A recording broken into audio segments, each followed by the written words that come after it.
Hello, this is the Conexiones, the Afro-Latino Connection. I'm so happy that you could join us here today. We have a wonderful little program today with our wonderful brother, Dr. Angel Acosta. Angel Acosta is a fabulous trainer, educator. He's a good friend of mine and doing fabulous work. You can look him up and hopefully he'll share all his contact information and all his upcoming events. But he is really doing so much for our community at a time like this, sitting, listening to the youth, listening to people, sharing our historical background, and just training people just to have language for a time like this. This is an amazing time, 2020. And I'm so happy that my brother Angel Acosta, my Afro-Latino brother, can not just identify with our Blackness, our Latinidad, but living in the community and bearing that burden, you can't escape it. So he's been allowing us to come together, having meetings for everyone in the community. I've joined those meetings for everyone. I've joined the meetings for BIPOC, and I've also joined his trainings. 400 Years of Inequality was one. And I'm not sure if he understands this, but because he had those spaces, those times of education, of reflection, of learning, it has helped me to get the language, to have the language and the skills to reach out to not just my community, but educators from all across the country and different types of groups. So I was so happy to be able to facilitate those groups because educators are searching. Educators need the language and the skills. And as a good friend of mine said to me that she doesn't necessarily see herself as having the skills to deal with her students. And she's a person of color, but didn't necessarily feel like she was totally equipped. And I thought, now that is reflective of maybe a couple of people that I know, not everybody, but not feeling equipped to face the students. And then if the students are older and they already have a lot of language and pent up anger, and how do you deal with that? You don't have to be a psychologist or a counselor, but you know, if you're an educator, if you're coming into a classroom, it doesn't matter if it's virtual, it would help to have some language and skills. So I'm so happy that Dr. Acosta is here with us today, and hopefully he'll share some of the work that he's doing. But welcome. Yes. First and foremost, I want to know cómo estamos, cómo están la gente en la República, si están bien, if you know anybody in República o Haití.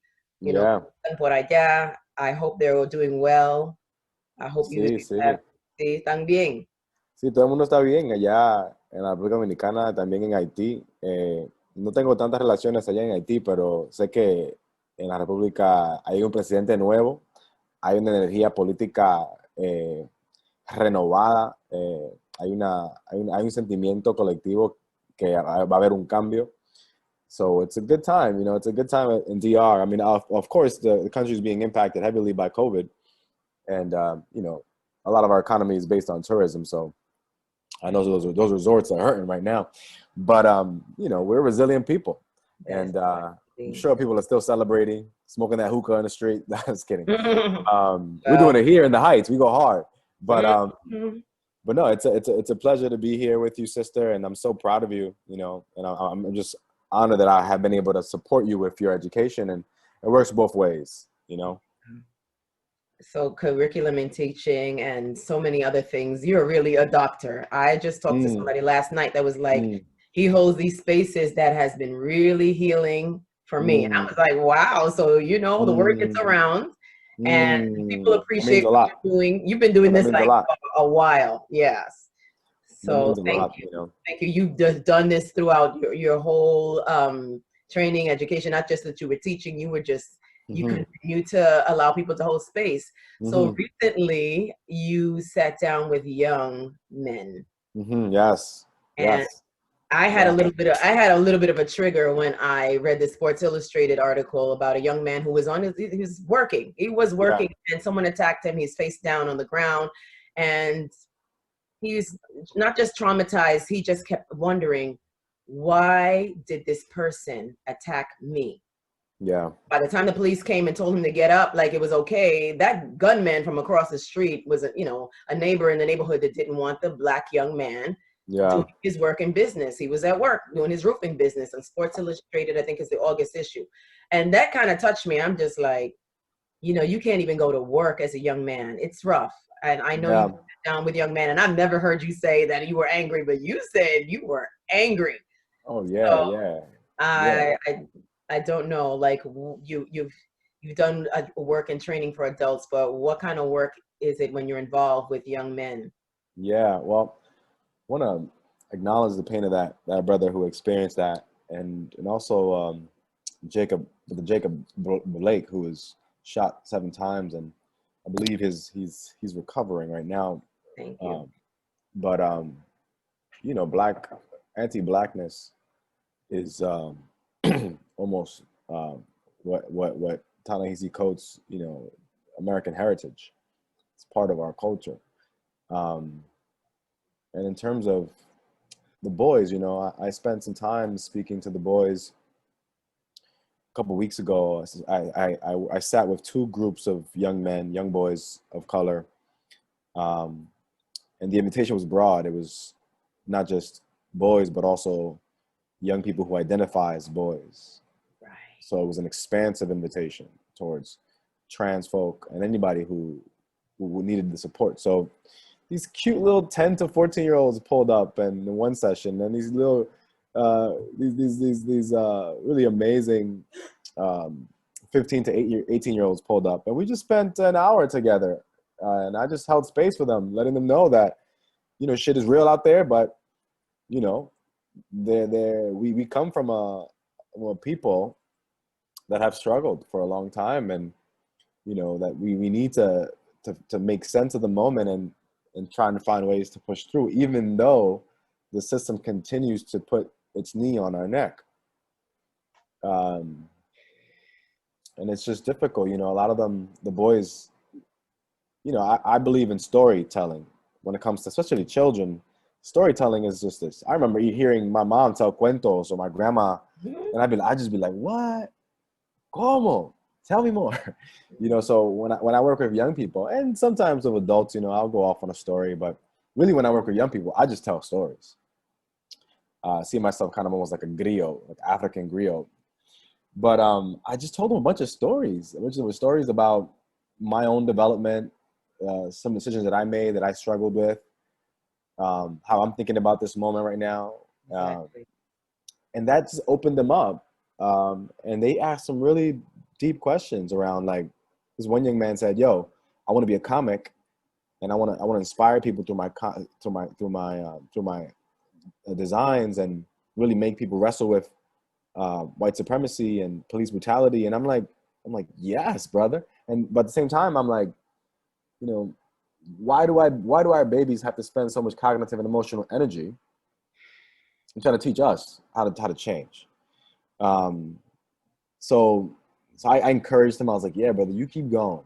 You keep going. Another young brother in the 10 to 14 range was like, how do I deal with loss? He particularly had lost a puppy recently during the pandemic. But what we noticed is that, based on everybody else's resonance with him, is that they were all wrestling with this feeling of like losing people. Right. Either having lost people already or having the potential that we can lose people at the end of this thing. Like I don't know if I'm going to make it out on the other end. I know that I'm taking the necessary precautions when it comes to COVID. So just holding all that for them and being a resource for them. That was really powerful. And I would do that in my sleep. I find myself, like yesterday, I was looking at a group of young men just riding their bikes, mountain bikes, and I went from, look at that, they gathering their own community together, doing something positive, exercising too, and I caught myself saying, Lord, help them get home safely. You know, just help them be okay. Yeah. And, you know, I'm Yeah. like, why do I feel that tension? I find myself breathing like, you know, this. Yeah. So I'm happy that you have not only, you know, the 400 years of inequality, because like Barry White, who was attacked at work, young 21-year-old, attacked at work, you know, trying to do work in his community. I ask myself, why are they doing this? Why are they attacking the young Black men? Why is this happening? I keep going back to like, how did we get here? So I appreciate the trainings that you have in 400 Years of Inequality. Allows people to view that timeline, Mm-hmm. sit with the history. I don't know, I find that particularly healing Yeah. for me, because I'm still trying to grapple with how we got here. I'm sorry, I just really have to think, what Yeah. brought all of this on? I know the summer of 2020 is unprecedented. We're dealing with several crises. This is not just the summer of George Floyd. This is the Yeah. summer of dime, you No, know, no. Yeah. Yeah. so muchos. Yeah. So muchos. So, you know, so this is the numbers and the names are racking up, and we're holding it. And you do work with breath work as well. um you know, you find yourself breathing, you know, improperly. I'm sighing a lot. I'm just like, Yeah. this is something. So, you know, prayer works, but you got to breathe. You got to breathe. You got to be able Yeah. to You gotta pack. move it. You gotta move it through the body somehow. What is happening in this country? You know, it's important to like just, you know, looking through the timeline just makes me put the dots together, and that's so helpful. So I'm going to read what somebody, in Essence, the sister in the Essence magazine, what she wrote.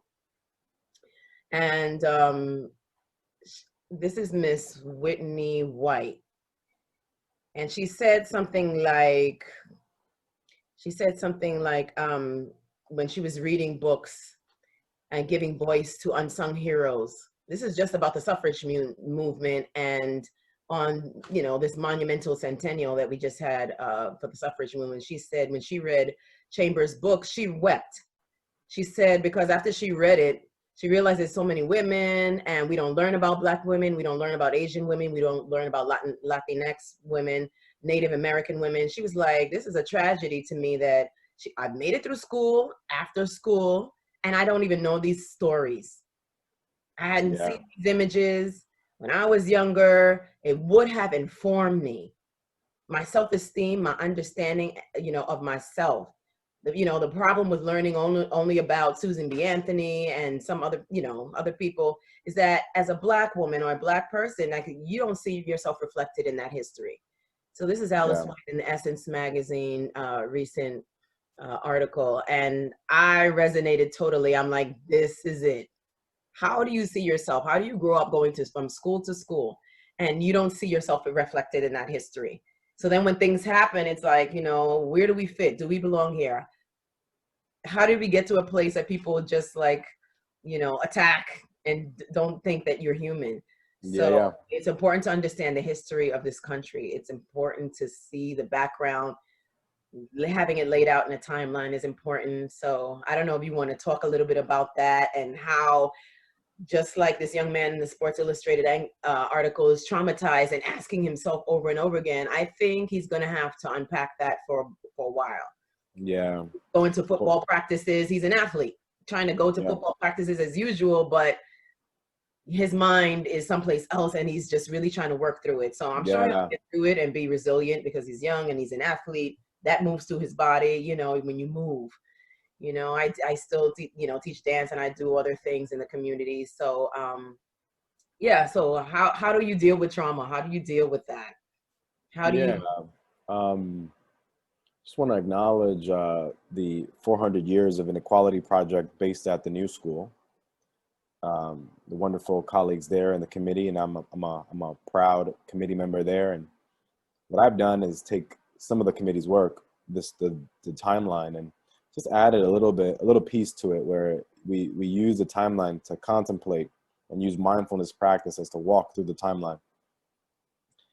And we've done that for a few years now. And you know, you've been part of the folks who participated in it as a participant, and now we have a training series that allows people to really work with the timeline as a tool for walking others through it, or just it's just such a powerful tool. Just every time you come to it, it's just like it just works on you, you know. And especially if you facilitate it right, you know, that's what happens.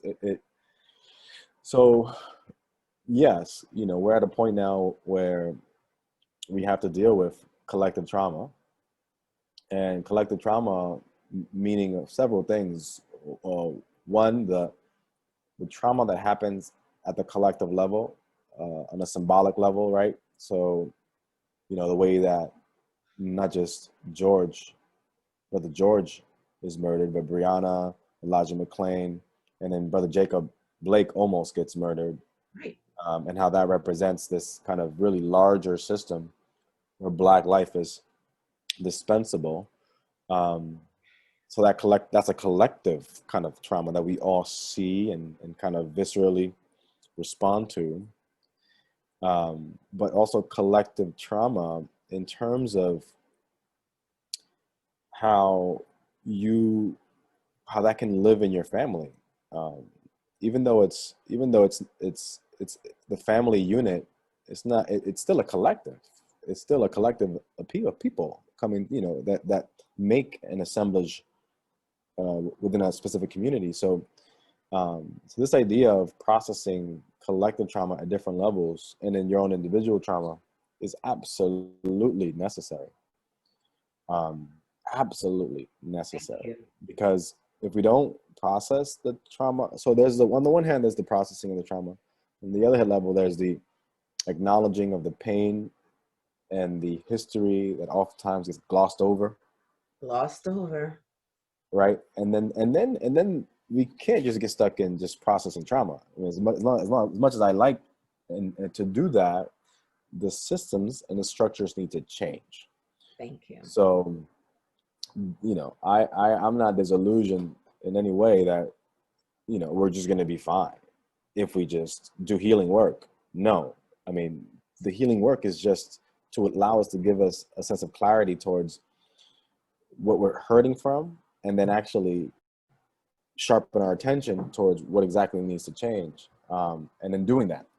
So it's a balance, sister. It's a balance, and it's I'm just so glad that you know, we can do this work, you know, and just move forward. I had the privilege for facilitating other groups, you know, besides the 400 Years of Inequality, and not just that the educators of, you know, different backgrounds and different ethnicities came together from all over the country, but viewing that timeline helped me to unpack the history for myself. So if I'm not unpacking it for myself, how could I help other people, you know, facing our beautiful Black and brown babies in the education system, or any other, you know, any other walk of life, if I don't unpack the history for myself and view, this is how it started, this is how, you know, this is how we got here, then how can I help others deal with the history and then move on? Because they're doing positive things. There was a music teacher who's just doing wonderful work and, you know, doing band music, and I loved it. I thought it was like, you know, this is great. He's doing great work in his state. But so people are doing great work, but they had a need to grasp the history and where we are at the moment, how to deal with it, how to move through it, how to move forward. This is really a great tool. So I encourage you all to check out Dr. Angel Acosta, find him on Eventbrite, and sign up for something. There's they a lot can of also check out drangelacosta.com. That's already up, and yeah, you know, feel free to join, you know, future conversations and experiences. It really takes all of us. You know, I'm just one of the many people who are trying to hold space in a time that can be really dark. Thank you. We've been here before, though. Thank you. That's the point. That's the point. We've come through a lot. Our communities have come through a lot. You know, you know this. You know, you came from, you know, the islands, and you come here to, you're here in New York as I am, and you seeing it build up. I've seen, you know, it's acting out in different kinds of ways, several crises layered on crisis. There's a lot of layers to unpack. There's a lot of different things going on. It's not just one thing. It's not just one problem that is just, creating a lot of unrest, not just the protests. It's just a lot of different things. And as you said, because of the political climate that is coming up, we need to just, we need to be reflective. We need to think about some things. Be prepared. I know that, the upcoming elections will be just another layer of just stress and tension, but to breathe, take deep breaths, take time for yourselves, practice self-care, learn about your history, sit in communities, communities, different types of communities. Everybody has their own. I don't practice yoga and everything. I love to, do Zumba with Sophia. Listen, Sophia at the Y, Soca Zumba. Listen. So it works for me. I just love that. I just love moving. I love creating, different things. I sing loudly, all types of music. But people have their groups, and you are allowing people to come together in these different types of groups. And I'm grateful. I'm just grateful. I appreciate you. Yeah. No, I'm so glad you keep sending energy this way. It's I'm actually trying to pivot towards creating more space for rest. So wow. Continue to do the work, but in a more paced way. So send prayers this way, and I'll send it right back to you.